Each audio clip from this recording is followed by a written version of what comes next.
for being here today. Everybody, I hope, had a chance to look at the meeting reminder and agenda that was forwarded by Tammy. And did everybody have a chance to look at the March 26 minutes? Meeting minutes? Motion to approve. Any seconds? Second. All right. All in favor? Aye. Aye. Aye. Anyone in opposition?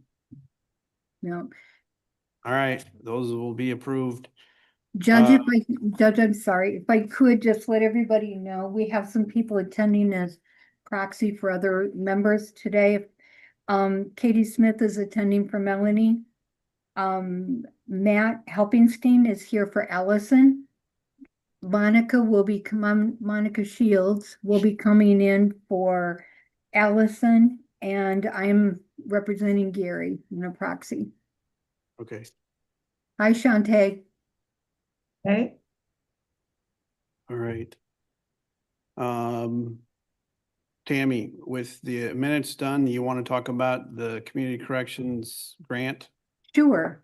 So, we talked at our last meeting, we went into preparation for the calendar year 27 grants, knowing that they were looking at a decrease in available grant funds. We received notice from the DOC that actually, the reduction was 11.3 million. The current year is at 64.2 million across the state. 2027 is slated to be 52.9 million. It was several Fridays ago, at the end of the day, we got notice from JRAC from the IACAC organization after the JRAC meeting in Indianapolis, and shared the recommendations that were approved through DOC. And I mean, in Porter County, we experienced, it was just about a 7% cut. It was one position in mental health. They left everything the same in community corrections and in drug court. But there were quite a few counties that lost all funding for problem-solving court programs, for probation programs, and even for some of the community corrections programs. It was, Amisha can speak to this, it was really disheartening to see, and to understand what the other counties were facing, and just trying to figure out how to survive that. So there were some things that have been put together, and I'll share those with you just real quickly. IACAC had previously hired a lobbyist who's been working all year, really to try and garner support for community corrections and for the other entities that are funded under that particular community corrections and justice reinvestment grant.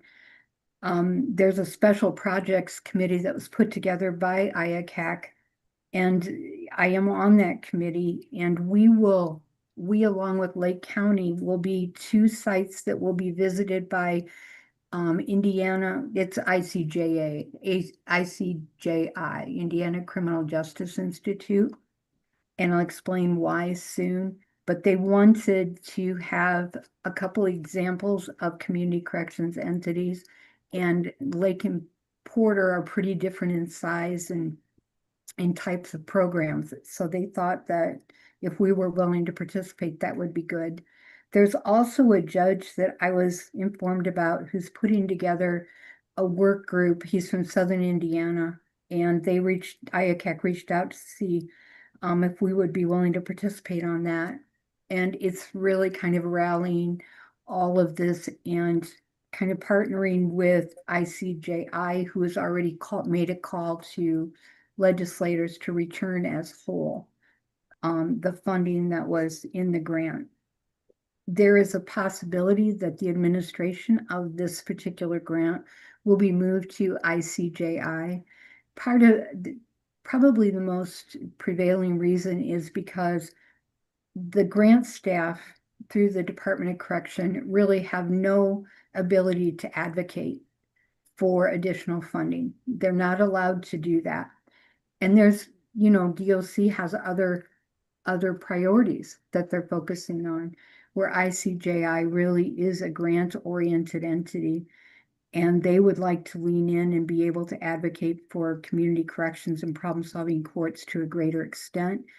This is something that they're willing to take on, so they're working closely with the special projects group to see what needs to happen in order to make that transition. It sounds like the Department of Correction grant staff are aware and have participated at least on some level in this.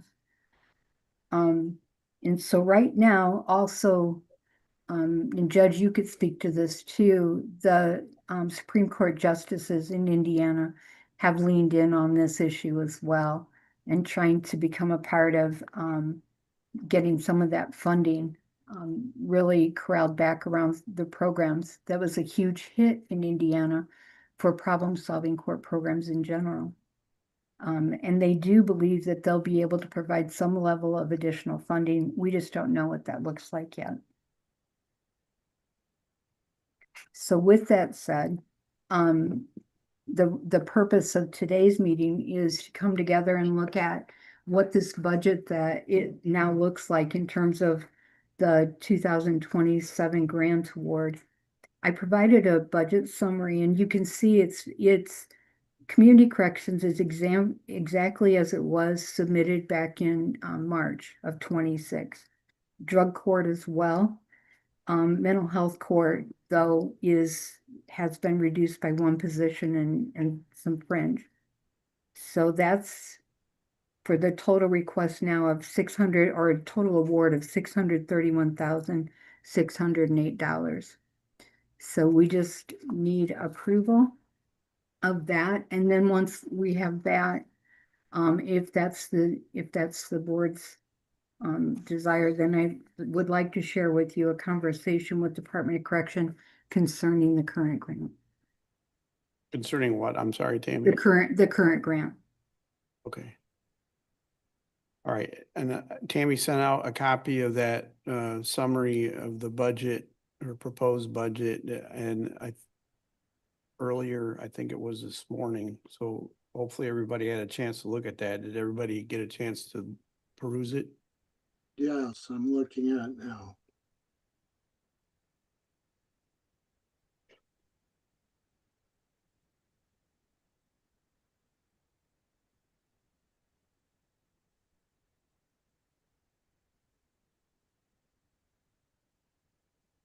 So I do have a question. Sure. Go ahead. So if we approve this budget, what's the ultimate impact? I mean, I recognize that we really don't have any alternative under the current funding status. Correct. But what's the practical impact to our programming going to be? Just so I'm aware of what I'm approving. So we operate with one less case manager in mental health court. Okay. So, you know, where the rated capacity is 15 to 1, 15 participants to one case manager, that's what we'll be looking at moving into 2027 if there is no change. Obviously, if we're able to get funding through court services to bring some or all of that position back, then that's what'll happen. Okay, I understood. We're going to look for alternative funding. Worst case scenario, then, what's going to occur is restoration court will be limited to 15 people. Correct. Unless we evaluate who is in, because remember that it's 15, but that's that higher risk category, right, at any given time. So it gives us a little wiggle room, but for grant purposes, they just want a number. And what's our current census? I have that. I believe the current census for mental health court is 14, and then we have 3 more entering on Monday, but then we have a graduate Right. on the 3rd. So historically, has our numbers, and I should know this and probably could figure it out looking at my files, but have our numbers been right around the 15 mark? So they were lower last year. Last year we served, I believe we served 25. We did. We served 25 participants throughout the year. This year we saw an increase over the past probably since February. And that just kind of, you're aware, it kind of goes up and down. Right. But as if we bring more people on, if we find the need, then that, that provides us even more reason to request or justify requests for additional staffing. Okay. I would make a motion to approve, unless there's other questions. I would make a motion to approve the proposed budget in compliance with our financial grant. Is there a second?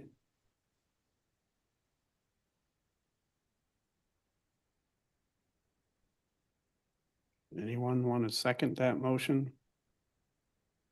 Somebody will have to unmute to do that. Yeah, everybody's muted, so somebody will have to unmute. I'll second that motion. All right. Thank you. Was All that those- you, Shante? Thank Yes. you. All those in favor? Aye. Aye.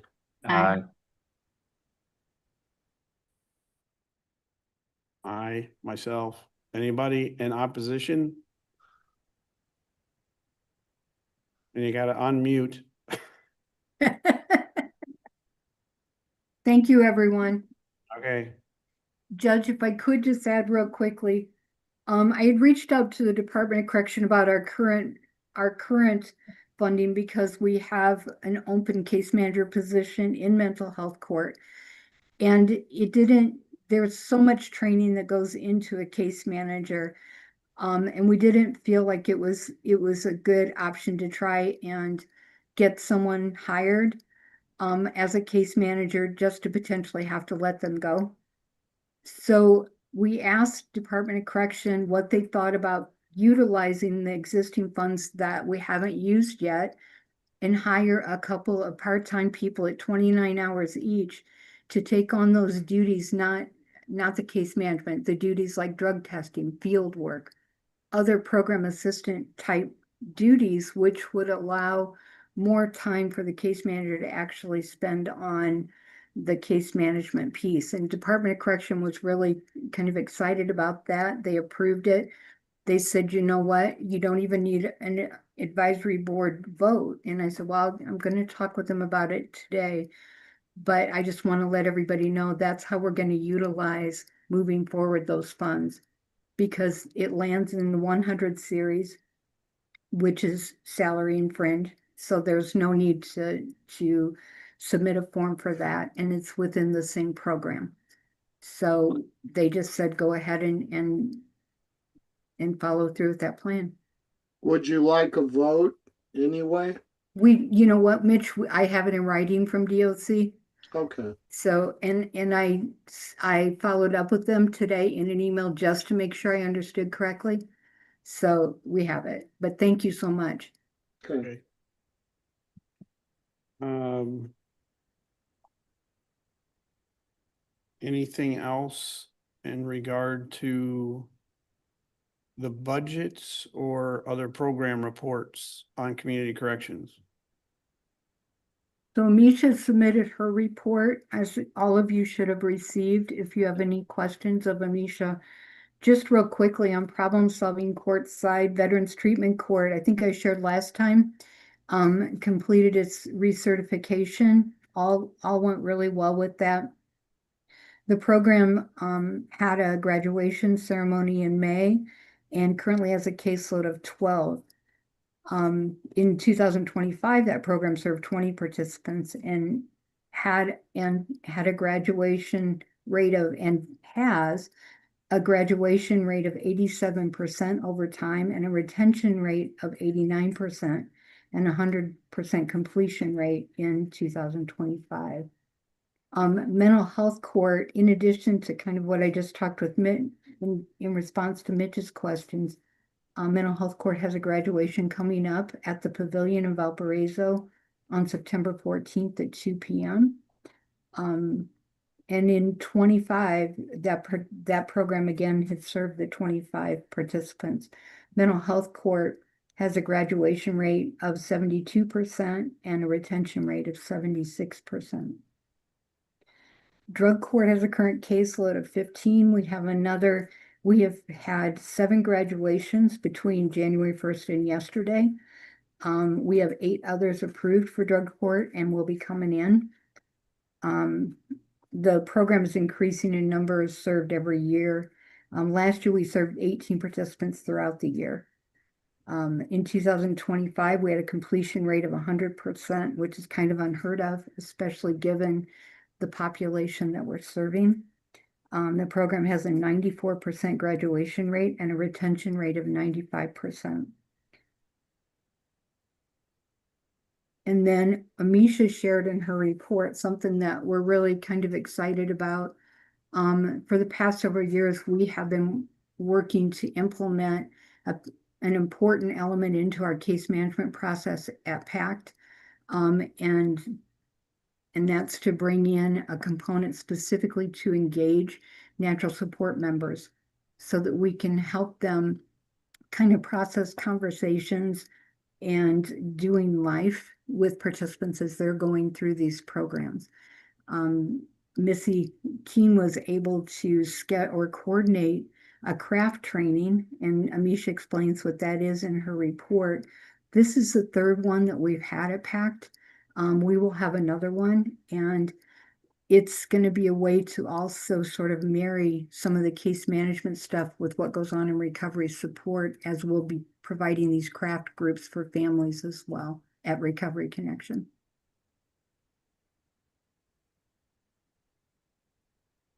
Good job, Amisha. And Missy. Thank you. All right, anything else in regard to community corrections? Tammy, or should we move on to the local JRAC? Local JRAC, Judge. All right, Katie, are you gonna be Melanie for this part? I am. All I right, just- go ahead. I just have something very simple that as of June, we are a certified pretrial program. Good. All right, anything else you want to add? No, that's it. All right. Tammy, do you want to talk about the JRAC annual report, August meeting, which, Sure. I'll follow up with Judge. We're gonna pick a date, and I'll be reaching out to everybody on the local JRAC/EBDM committee. There's an annual report that we need to complete and submit. We've done this in the past. It's basically, at least in the prior reports, it was sort of a multiple choice response form, and it just looks at some of the work we're doing locally. So we will do that probably, I'm thinking August. It'll be by Zoom.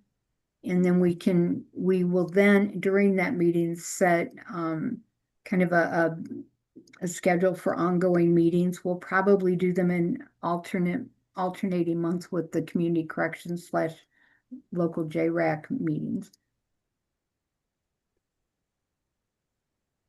anything else in regard to local JRAC from anybody? All right. Any agency updates or announcements, Tammy or anyone else? Anybody else want to talk, since it's just Tammy and me and Katie and Mitch? Add a word. Not a word. Well, Okay. I can say we just got recertified for our transformation court for our juveniles for another 3 years. Excellent. Congratulations. Nice. Congratulations. I did not know that. Okay. Thank you. Anything else? All right.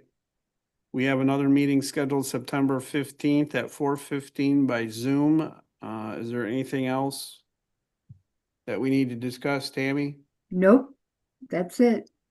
All right. Thanks, everybody. for Thank being- you, everyone. September. Thanks. All right. Bye-bye. Have a good day. You too. Thank you.